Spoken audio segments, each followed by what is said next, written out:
Friday afternoon tech talk. Good afternoon. I'm Boring Josh. Mike from Vic Sales. And I'm Dan, the hairdresser.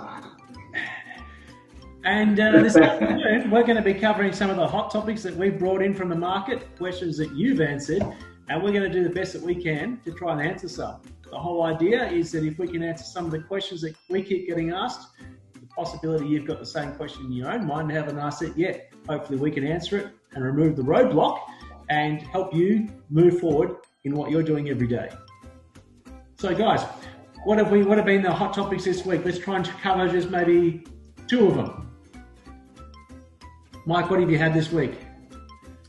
Look, it's been going gangbusters out there. It's fantastic. Sort of all over Vic, whether it be up at Wodonga or down at Ballarat or Bendigo or Geelong or down to Sale and the Peninsula and all around town. It is going really well, and being fairly new to the industry, it's just great to see some really nice work happening out there.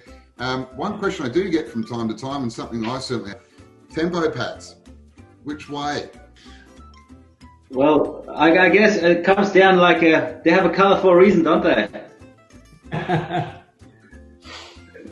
So that'd be colour side down as opposed to the white side up. That's always a colour side. It. All right. Probably worth telling them, letting everyone know what's the recommended speed for using the tempos as well.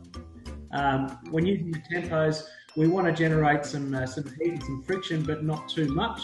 We find with in particular the Huskies, so the dual drive equipment, reverse direction operation, low speed on the discs and high speed on the planetary in counter rotation or inverted as some people call it. So that is how we get the best results with the tempo pad. And remember, it's color down. Dan, what have you got? I would say the hot topic of the week. Also, I have trouble removing the sealer. What is going on? Yeah. So there's a lot of questions always around that. We have people calling. We get a good 100 questions minimum a week of all different types. So. Okay, so in regards to the sealer question, we mostly see this problem with solvent-based sealers during winter, and we see it a whole lot in Victoria. Solvents don't like moisture, so we recommend if you're going to put down your sealer, you've got to the end of the day with your project. A lot of guys are putting sealer down at the end of the day, a solvent-based impregnating sealer. They put it on, and then they come back the next day to remove the excess. Now, during summer months, this is okay. Drier months, this is fine.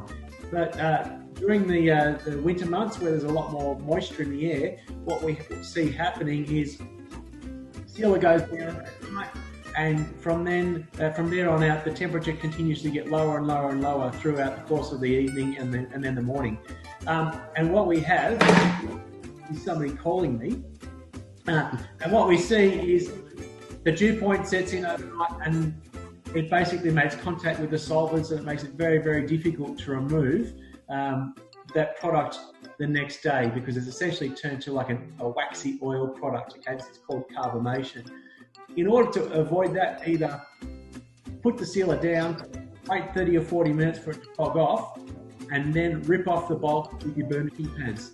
The alternative is install it the next morning when you would have been going back to burnish it or buff it off. Install it the next morning. Wait 30 or 40 minutes and do the same thing. Just take off the bulk and then let the heat of the day dry out the atmosphere and help the gases to exit from that sealer. Yeah, if anyone else is interested, we've got plenty we want to get through, but we're always happy for the feedback, I guess, aren't we? Absolutely, bring them on. We're here to help. Absolutely. Got the question? Just pop it in the comments below. All right, everyone, have a really great weekend, and look forward to seeing you next week. I'm Josh, the boring guy. I'm Mike, the driver. Magic Mike. Magic Mike. Copyright.